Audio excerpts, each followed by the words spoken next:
Welcome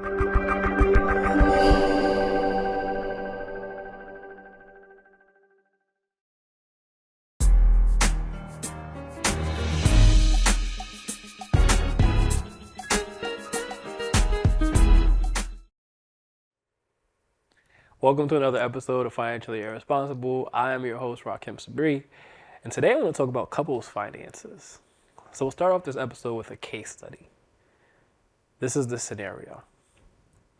You and your partner are struggling financially, but you value spending time with your friends. You're approached by a friend couple who want to go out for dinner and some drinks. You don't feel comfortable establishing a financial boundary just yet, so you tell them that you can meet, and you decide with your partner that you're just going to get a light appetizer and drink water. At the end of your outing, the bill comes, and your friends suggest that you split it down the middle. Now, they, not knowing that you're struggling financially, have decided to buy entrees and drinks, and this is just a behavior that you guys normally engage in. What do you do in that situation? Do you split the bill down the middle, or do you itemize it and say, well, I'm going to pay for what it is that I purchased, and you guys can pay for what it is that you purchased? Keep in mind that you guys do this regularly. Your friends do not know that you're struggling financially, and you just decided on this particular instance that you were going to go out despite knowing that going outside of your boundary, your self-imposed boundary, right, is going to create a little bit more financial stress or a little bit more of a financial burden. On top of this, your partner believes that it is dining etiquette to split the bill. And so you have a little bit of pressure coming from the inside and also on the outside. How do you handle this situation? Now, I pose this hypothetical situation to my audiences on Twitter, or X, formerly known as Twitter, and on Instagram. And I got quite a bit of a mixed response. Some individuals felt that if you were going to be financially irresponsible and decide to go have dinner knowing that you shouldn't have, that you should split the bill with your friends. Some individuals felt very strongly about the fact that, well, you should only be paying for what it is that you decided that you wanted to pay for. And I wasn't able to give all the nuance of this scenario to those audiences based off of character count, but I thought it was really interesting how a lot of the feedback that I was getting was very accusatory or pointing the finger. Of course, in this scenario, in the same way that I posed it to you all, I posed it to them. What would you do? Not what is your judgment of what somebody else does. But it seemed like the overwhelming majority of individuals in that particular situation decided to blame or point the finger at the individual who was making the financially irresponsible decision, at least from their perspective, to go out. What this audience was not taking into account is that this was an exercise not of financial responsibility, but more so financial boundary setting, and where do you align, or how do you align, my favorite topic, your values and your goals. Because in this case, you and your partner have some shared values related to how you socialize with friends. But your goals, financially anyway, are to get out of the mess that you're in. Another area of nuance that I think a lot of people miss is that I didn't really define what financial struggle looks like. A financial struggle can look different for everybody.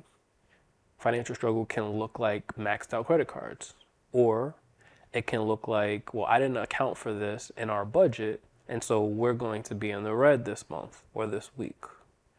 or financial struggle can look like I'm living paycheck to paycheck, and if I go and I spend this money on dinner, I'm not going to be able to keep my lights on or pay my rent on time.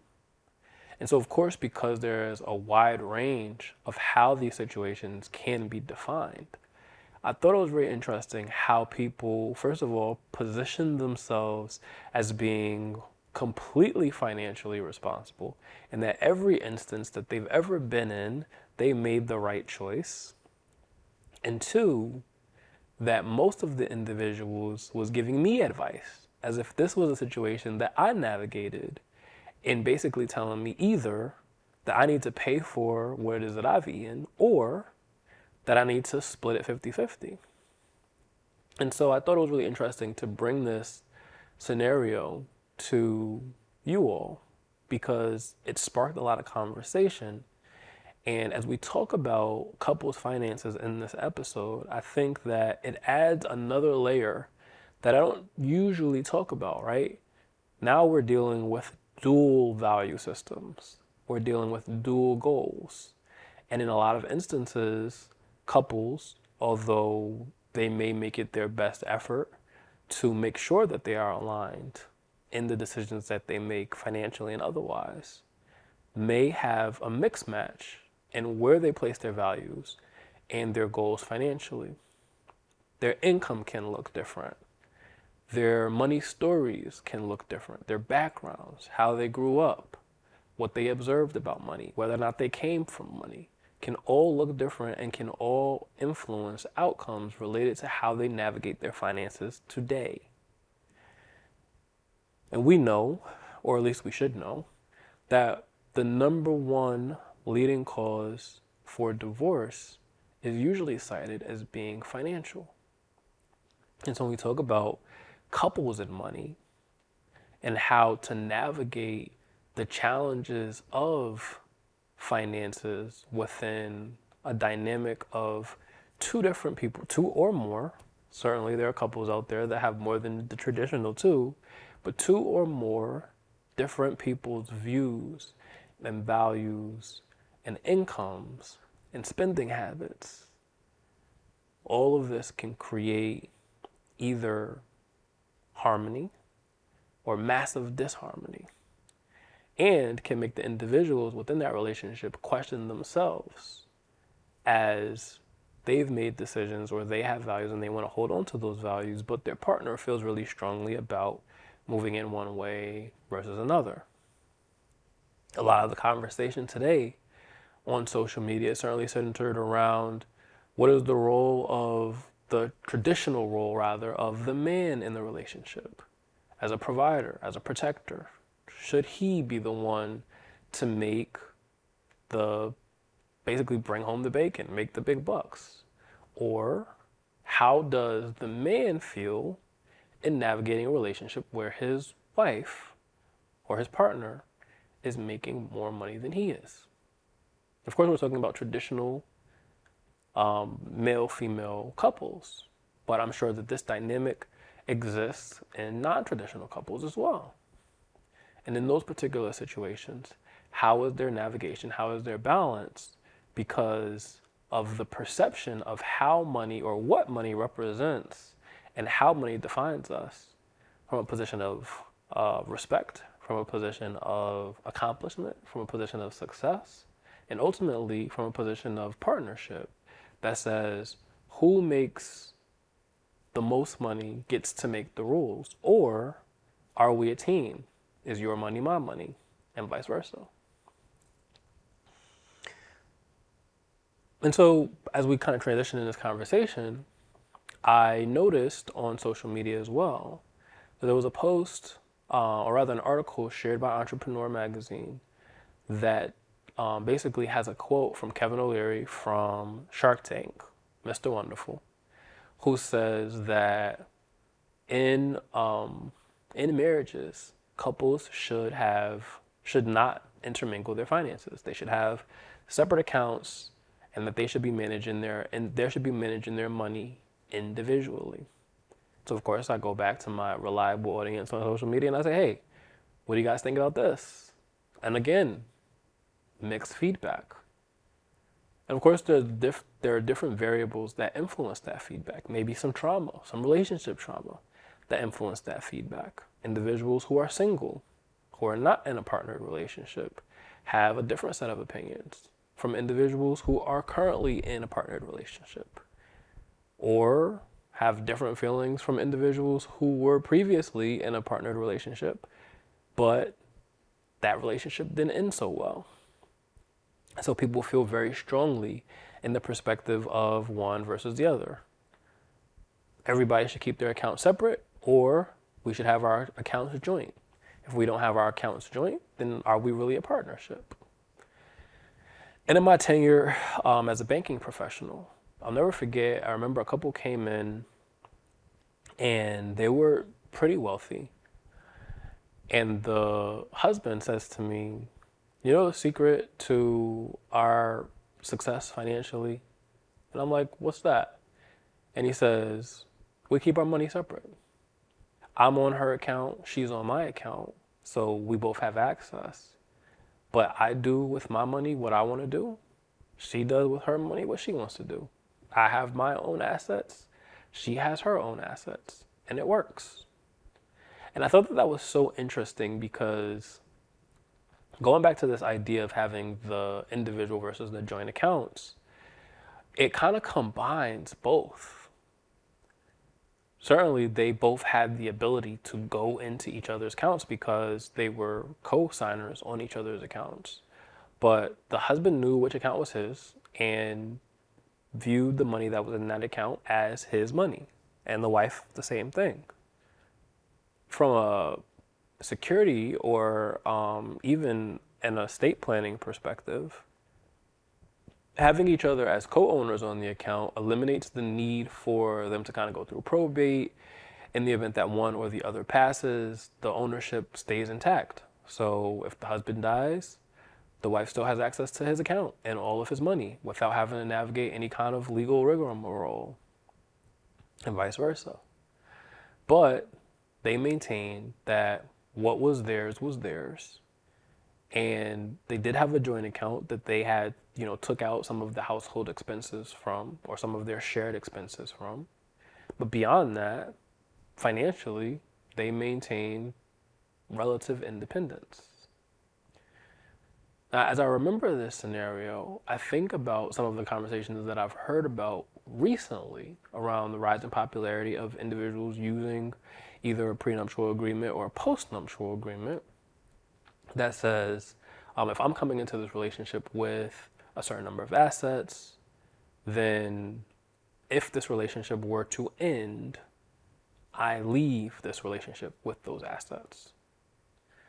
And as I look more into those agreements, I learned that depending on the state and the state level laws and where that agreement was drawn up, those outcomes can vary.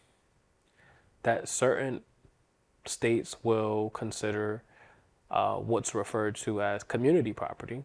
Basically, we've been in a marriage, and because we've been in a marriage, your assets become my assets and vice versa.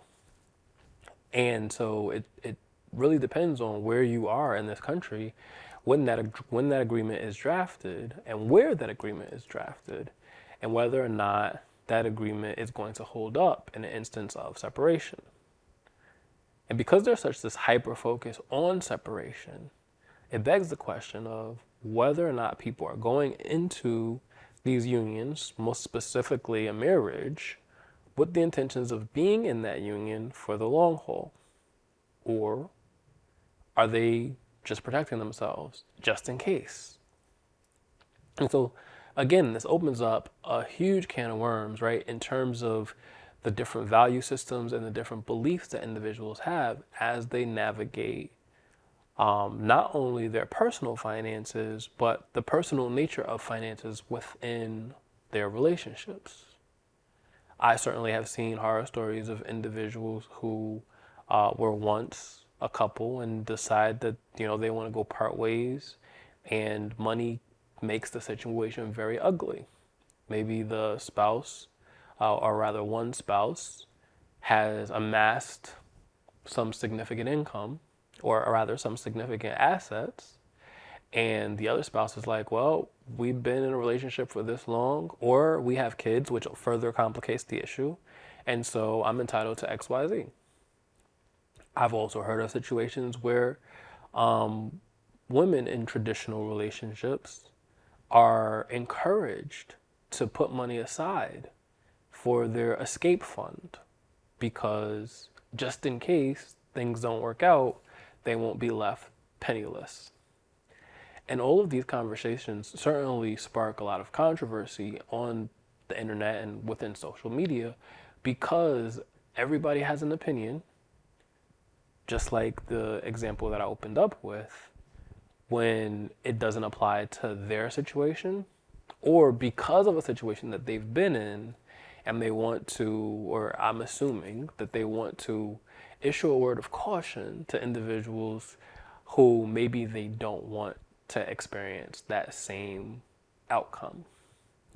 And so while some of these reactions and beliefs can fall under the category of financial traumas, others of these reactions certainly exist within the realm of mental health therapy, couples counseling. And that's why licensed marriage and family therapists are a thing.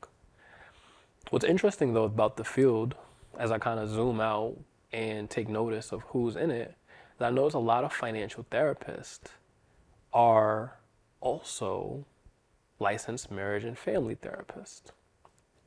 And that their background in marriage and family therapy helps to inform their approach to financial therapy and vice versa. The financial therapy informs their approach to licensed marriage and family therapy or marriage and family therapy. And with that, coming into the field with a financial-based discipline, I feel like it puts those individuals who have the mental health background at an advantage in being able to address some of the marital issues or issues of individuals and partnerships who may not be married in a way that's very different than the way that I would be able to approach it from a purely financial perspective, because 1 + 1 = 2. And in the studies of financial therapy, there is this concept that really caught my attention, referred to as financial infidelity. So in previous episodes, we talked about elder abuse, we talked about financial enmeshment, which occurs between the parent and the children.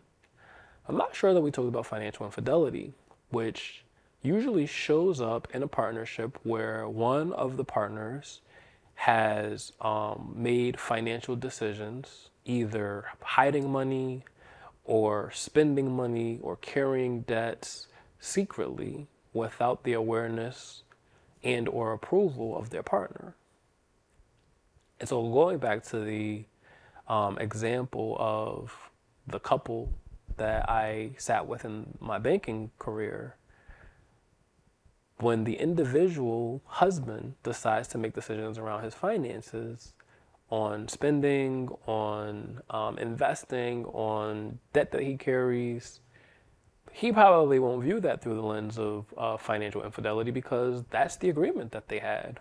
What's yours is yours, what's mine is mine, and we'll handle how we handle our business.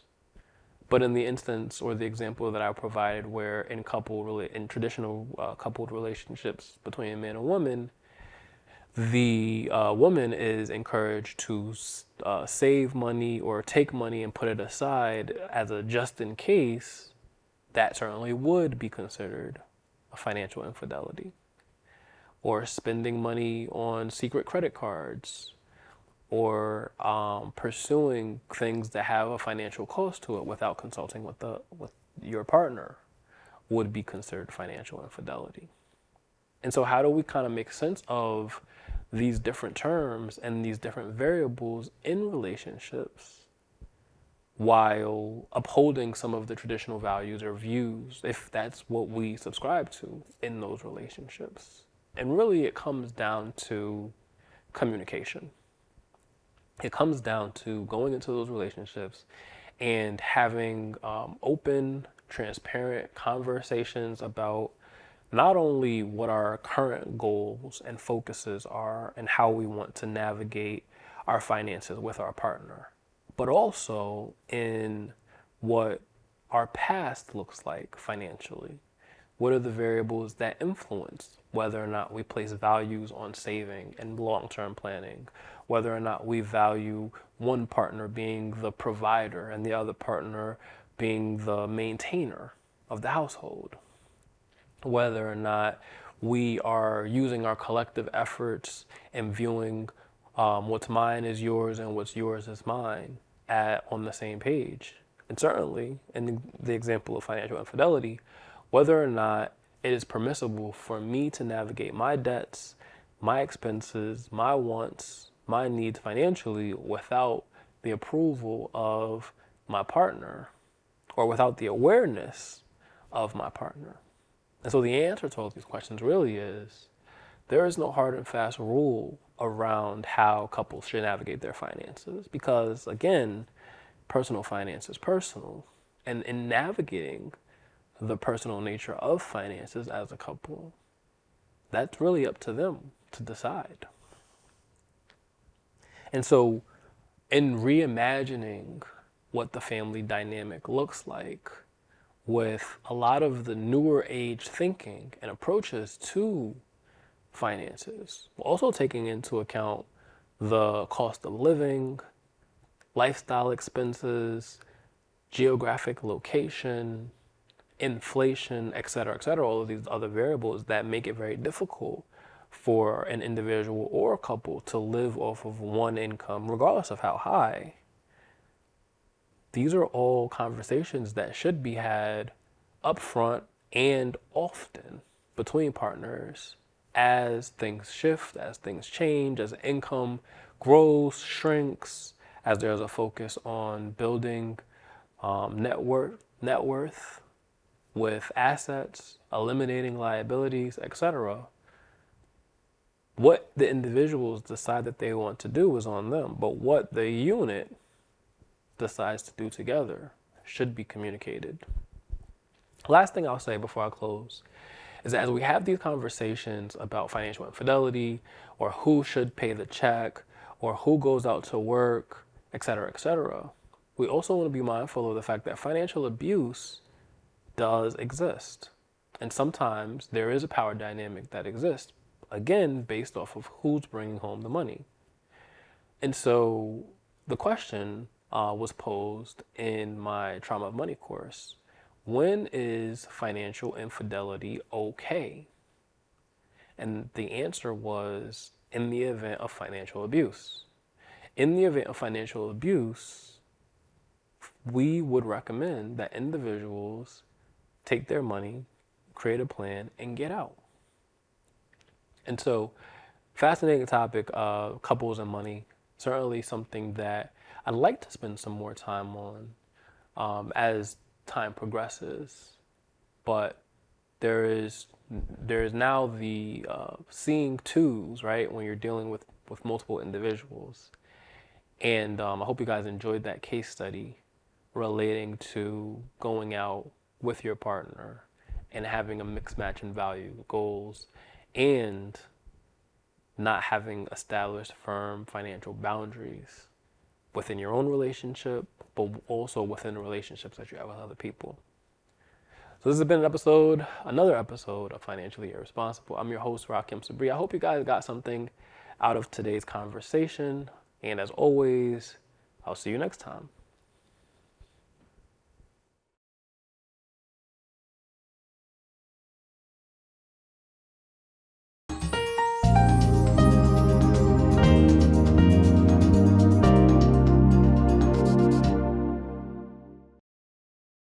Nick Augustino right here at the East Side Restaurant.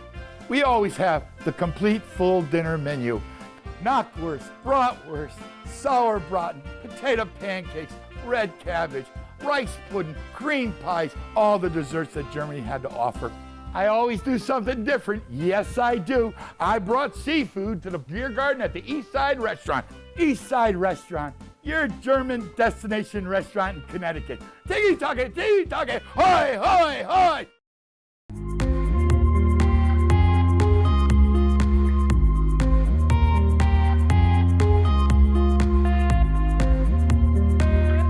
your host, Kurt Barwis. Today, I have a very special guest, Dr. Andrew Lin. Hello, and welcome to another episode of the Veterans Corner. My name's Chuck Wooden. Decision for ourselves for this week if we want to be made well. Hi, welcome to the crack of dawn. It's Dawn Lombardi. I'm starting the painting. It's going to be the clips with some water. Love it. He took me on the sets of Lost in Space, Batman. Everybody has a story. What's yours? Until next time.